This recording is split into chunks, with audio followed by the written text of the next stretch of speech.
അങ്ങനെ സമരമൊക്കെ തീർന്ന് ഭരണം ഒരു ലെവലായ സ്ഥിതിക്ക് ഇനി സർക്കാരിന്റെ മറ്റു പദ്ധതികളിലേക്ക് കടക്കുകയാണ്. ഒരുപാട് ആശയങ്ങളുണ്ട്. നല്ല ഒരു ഇന്റർനാഷണൽ റിസർച്ച് ഇൻസ്റ്റിറ്റ്യൂട്ട് സ്ഥാപിക്കണം. അത് CM-ന്റെ ഒരു വലിയ ആഗ്രഹമാണ്. മുഖ്യമന്ത്രിയുടെ ഒരു ഗുണം എന്ന് വെച്ചാൽ ആയുർവേദത്തോട് വലിയ കമ്പമുണ്ട് അദ്ദേഹത്തിന്. ആയുർവേദത്തിന്റെ ഒരു സെമിനാർ ഞങ്ങൾ നടത്തിയപ്പോൾ തിരുവനന്തപുരത്ത് അദ്ദേഹം അവിടെ വന്നിട്ട് പ്രസംഗിച്ചു. എനിക്കൊരു ഗുരുതരമായിട്ടുള്ള അസുഖം ഉണ്ടായിരുന്നു. പോലീസിന്റെ അടി കിട്ടിയിട്ട് കഴുത്തിന് ഭയങ്കര പുറത്തൊരു വേദനയാണ്, കഴുത്തിന് താഴെ. ഒരുമാതിരി ചികിത്സയൊക്കെ നടത്തി നോക്കി, ഒരു ഗുണം ഉണ്ടായിട്ടില്ല. അവസാനം ഒരു വൈദ്യര് ഒരു തൈലം കൊടുത്തു പെരട്ടാൻ വേണ്ടിയിട്ട്. അത് പെരട്ടി കുളിച്ച് കുറേ ദിവസം, ഒരു മാസക്കാലം അത് ശുശ്രൂഷ നടത്തിയപ്പോൾ ആ വേദന പമ്പ അടങ്ങുമെന്നാണ് പറഞ്ഞത്. അപ്പൊ ആയുർവേദത്തിന് സാക്ഷ്യം, അനുഭവ സാക്ഷ്യം നൽകുകയായിരുന്നു അവിടെ മുഖ്യമന്ത്രി എന്നുള്ളതാണ്. അതുള്ളതാണ്. ആ അനുഭവ സാക്ഷ്യം പൊളിമിക്സും കണ്ടതാണ്. പണ്ട് അടിയന്തരാവസ്ഥയുടെ ഘട്ടത്തിൽ കുറച്ച് തല്ലൊക്കെ കൊണ്ട് ജയിലിൽ കിടക്കുന്ന ഒരു സമയം. അപ്പോൾ തല്ലിൻ്റെ ഭാഗമായി ജയിലിൽ ചികിത്സ നടക്കുന്നുണ്ട്. ഇപ്പോൾ ചികിത്സയൊക്കെ കഴിഞ്ഞപ്പോൾ ഒന്ന് ബാക്കിയായി.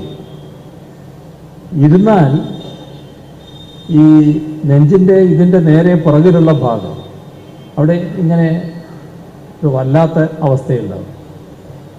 നമ്മുടെ നാടൻ ഭാഷയിൽ ഞവടിപ്പറിക്കുക എന്ന് പറയും. അങ്ങനെ വല്ലാത്ത തിരിച്ചൽ പോലെയായിരിക്കും, വല്ലാത്ത വേദനയായിരിക്കും. അപ്പോൾ എനിക്ക് മരുന്ന് കൊടുത്തയക്കുന്ന ആള് തലശ്ശേരിയുള്ള ഒരാളാണ്. അദ്ദേഹം നിങ്ങളെ കൂട്ടത്തിൽപ്പെട്ടതല്ല, ആയുർവേദ ഡോക്ടറൊന്നുമല്ല, എന്നാൽ കളരി ഭാഗമായിട്ട് ബന്ധപ്പെട്ടയാണ്. അപ്പോൾ അദ്ദേഹത്തിന് വിവരം അയച്ചു. അപ്പം അദ്ദേഹം പറഞ്ഞു, ശരീരം കാണണം. ജയിലിനകത്ത് കിടക്കുന്ന ആളെ ശരീരം എങ്ങനെ കാണും? അപ്പം അന്നത്തെ ജയിൽ സൂപ്രണ്ടിനോട് ഞാൻ പറഞ്ഞു, ഇങ്ങനെ ഒരവസ്ഥയുണ്ടല്ലോ, എന്താ ചെയ്യുക? അത് വിഷമിക്കണ്ട, നിങ്ങൾ അദ്ദേഹത്തോട് എന്നെ വന്ന് കാണാൻ പറഞ്ഞു.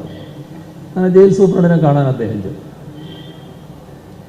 അപ്പോൾ ജയിൽ സൂപ്രണ്ട് എന്നെ ഓഫീസിലേക്ക് വിളിപ്പിച്ചു. അദ്ദേഹം വന്നു. അപ്പോൾ അവിടെ വെച്ച് ശരീരം കണ്ടു. ഒരു ചെറിയ കുപ്പിയിലെ തൈലം കൊടുത്തയച്ചു. എന്നോട് പറഞ്ഞത് കുളിച്ച് കഴിഞ്ഞിട്ട് ശരീരത്തിൽ നമുക്ക് പെരട്ടിക്കളയണം ഈ ഭാഗം. ഒരു 3-4 ദിവസം കഴിയുമ്പോഴേക്കും എന്നെ വേദനയങ്ങ് പോയി. പിന്നെ ജയിലായതുകൊണ്ട് പെരട്ടിക്കൊണ്ടേയിരിക്കാമല്ലോ, അല്ലാതെ കുറേ ദിവസം അതിങ്ങനെ പെരട്ടിക്കൊണ്ട് അത് തീർന്നവരെ പെരട്ടി എന്ന് പറയാം. പിന്നെ ഇതുവരെ ആ വേദന ഉണ്ടായിട്ടില്ല. അതാണ്. പക്ഷെ ഒരു പ്രത്യേകതയുണ്ടല്ലോ, ആയുർവേദ മരുന്ന് പലതും നഷ്ടപ്പെട്ടു പോയിട്ടുണ്ടല്ലോ. ഇതും നഷ്ടപ്പെട്ട കൂട്ടത്തിലാണ്. അദ്ദേഹം ആർക്കും പറഞ്ഞു കൊടുത്തിട്ടില്ല എന്താണെന്ന്. അത് പിന്നെ ആർക്കും ഉപയോഗിക്കാൻ കഴിയാത്ത അവസ്ഥയാണ് ഉള്ളത്. പാരമ്പര്യ അറിവുകളുടെ കുഴപ്പമാണത്. കൃത്യമായി കൈമാറുകയും സംരക്ഷിക്കുകയും ചെയ്തില്ലെങ്കിൽ എവിടെയെങ്കിലും വെച്ച് അതങ്ങ് നഷ്ടപ്പെട്ടു പോകും. അതുകൊണ്ടാണ് പാരമ്പര്യ വൈദ്യന്മാരെ അംഗീകരിക്കണം എന്ന് പറയുന്നത്. പാരമ്പര്യ വൈദ്യന്മാരും ഡോക്ടർമാരും തമ്മിലൊരു ചെറിയൊരു ക്ലാഷ് ഉണ്ട്, ഇല്ലാതില്ല. സേമ ടീച്ചറുടെ കാലത്ത് ഈ പാരമ്പര്യ വൈദ്യന്മാർക്ക് ഒരു അംഗീകാരം കൊടുക്കാൻ കഴിയുമെന്ന് ഓർത്തിട്ട് ഒരു ശ്രമം നടത്തിയപ്പോൾ നിങ്ങളെല്ലാം കൂടി ഭീഷണിപ്പെടുത്തി അത് വേണ്ടാന്ന് തീരുമാനിച്ചു. ഇപ്പൊ ആ പദ്ധതിയായിട്ട് എൻ്റെ അടുത്ത് വരികയാണ്. എന്നാലും വരുന്നുണ്ട്, കൊടുക്കരുതേ എന്ന് പറയാണ്. നിങ്ങളുടെ ഡോക്ടർ ഇവിടെ ഇരുന്നിട്ട് കൊടുക്കാതിരിക്കാനാണോ കൈയടിച്ചതെന്ന് എനിക്കറിയില്ല. ഡോക്ടർമാരാണ് ആരോഗ്യമന്ത്രിയുടെ മുന്നിലിരുന്ന് കൈയടിക്കുന്നത് എന്ന് ഇനി പ്രത്യേകം പറയേണ്ടതില്ലല്ലോ. ഒരു കാര്യം നമ്മൾ സമ്മതിക്കേണ്ട ഒരു വസ്തുതയുണ്ട്. അതായത് പാരമ്പര്യമായി പകർന്നു കിട്ടുന്ന ചില അറിവുകളുണ്ട്. ഈ ആയുർവേദം ഞാൻ കൊടുക്കാൻ വേണ്ടിയിട്ട് മുൻകൂർ ജാമ്യത്തിനൊന്നും പ്രസംഗിക്കുന്നതല്ല കേട്ടോ, നമ്മൾ അങ്ങനെ തെറ്റിദ്ധരിച്ച് കേൾക്കരുത്. ആയുർവേദം എന്ന് പറയുന്നത് ഇപ്പോഴും പരീക്ഷണശാലകളിൽ തെളിയിക്കപ്പെട്ട് നമുക്ക് കൊണ്ടുവരാൻ കഴിയുന്ന ശാസ്ത്രമായിട്ട് മാറിയിട്ടുണ്ട്, സയൻസായിട്ട് നമ്മൾ വികസിപ്പിച്ചെടുത്തിട്ടുണ്ട്. എന്നാൽ ഒരു കാലത്ത് ഇതിന്റെ ഉത്ഭവം മനുഷ്യന്റെ ജീവിതമാകുന്ന പരീക്ഷണശാലയിൽ ഒരു ജീവിത രീതി, ലൈഫ് സ്റ്റൈൽ എന്നുള്ള നിലയിൽ വളർന്നു വന്നിട്ടുള്ള ഒരു ശാസ്ത്രശാഖയാണ് ആയുർവേദം എന്ന് പറയുന്നത്. ആയുർവേദ ഡോക്ടർമാർ അഥവാ വൈദ്യന്മാർ, അവരിലും നല്ലൊരു ഭാഗം പാരമ്പര്യ വൈദ്യന്മാരാണ്. വൈദ്യന്മാര് പണ്ടത്തെ മഹർഷിമാരൊക്കെ അല്ലെങ്കിൽ മഹർഷി തുല്യരായിട്ടുള്ള വൈദ്യന്മാരൊക്കെ പരീക്ഷിക്കുകയാണ് അവർക്ക് തോന്നിയ മരുന്ന്. ആ പരീക്ഷണം അത്രയും മനുഷ്യരിൽ തന്നെയാണ് നടത്തിയത്. അവർ വളരെ സമർത്ഥന്മാരായതുകൊണ്ട് ഒരുപാട് ആളുകൾ പരീക്ഷണത്തിന്റെ ഭാഗമായി മരിച്ചു. സമർത്ഥന്മാരായതുകൊണ്ടല്ല, ലാഭേച്ഛ ഇല്ലാത്തവരായതുകൊണ്ട്. എന്നുള്ളതാണ്. ഇപ്പോൾ മുതലാളിത്തത്തിന്റെ പരീക്ഷണം നടക്കുന്നത് ഒരു മരുന്ന് കണ്ടുപിടിച്ചിട്ട് വിറ്റഴിച്ചെങ്ങനെ ലാഭം ഉണ്ടാക്കാം അതാണ്. പരീക്ഷണത്തിനിടയിൽ ആളുകൾ വേറെ രോഗം വന്ന് മരിച്ചു പോകുന്നത്. അതും മനസ്സിലാകുന്ന തരത്തിൽ പറയണമെങ്കിൽ മുഖ്യമന്ത്രി തന്നെ വരണം.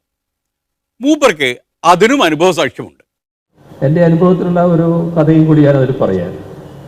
ഒരു വൈദ്യര് അദ്ദേഹത്തിൻ്റെ ഒരു കുടുംബത്തിലൊരു കുട്ടിക്ക്, ഒരു പേരക്കുട്ടി പോലുള്ളൊരു കുട്ടിക്ക് ഒരു മരുന്ന് കൊടുത്തു. 3-4 ദിവസം കഴിഞ്ഞ് വീണ്ടും ഈ കുട്ടി വൈദ്യരെടുത്ത് ചെല്ലാണ്. വൈദ്യരൊരു ഷോപ്പിൽ ഇരിക്കുന്നതാണ്. അപ്പം ഒന്നും ഭേദമായിട്ടില്ല. ഭേദാകാതിരിക്കില്ലാലോ, എന്താ ഭേദാകാതെ എന്ന് വൈദ്യര്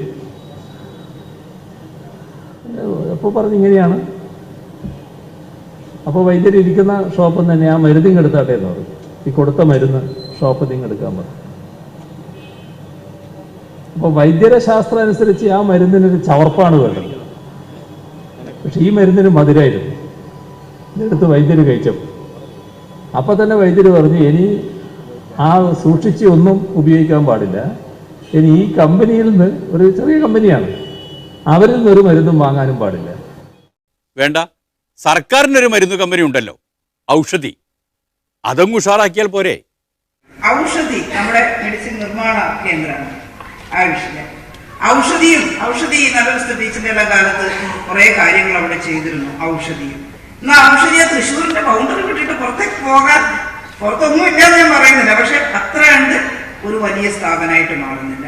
ഔഷധിക്ക് നല്ലൊരു MD, നിങ്ങളുടെ റിപ്പോർട്ടിനകത്ത് ഞാൻ വായിച്ചു, ഔഷധിക്ക് നല്ലൊരു MD നിശ്ചയിച്ചു എന്നൊക്കെ പറഞ്ഞിട്ട് നമ്മുടെ ഉത്തമൻ ഔഷധിയുടെ MD ആയിട്ട് വന്നിട്ടുണ്ട്.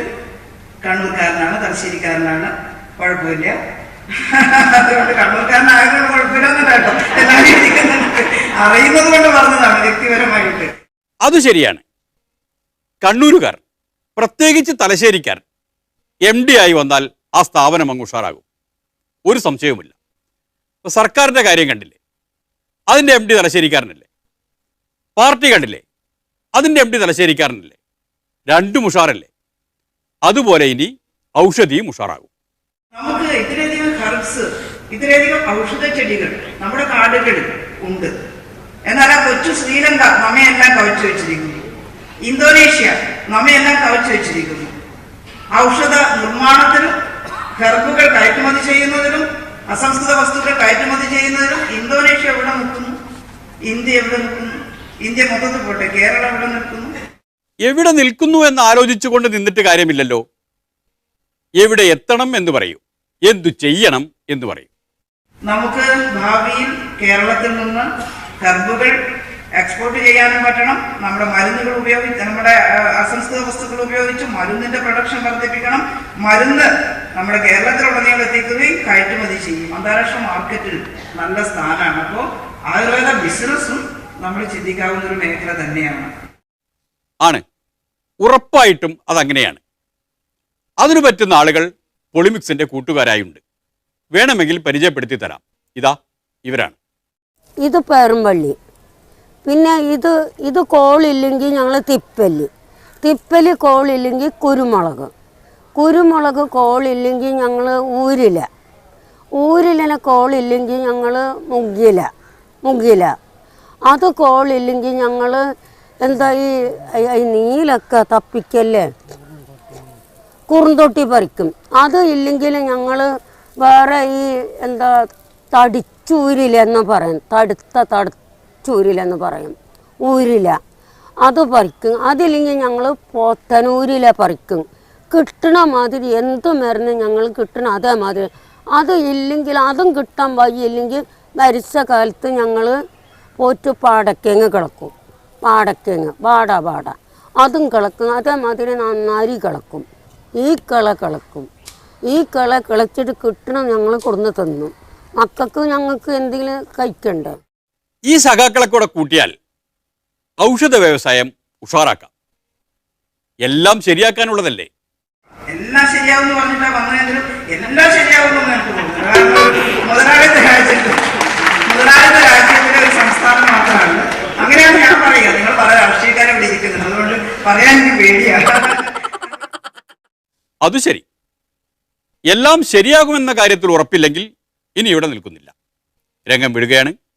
ഇനി കാണും വരെ നന്ദി, നമസ്കാരം.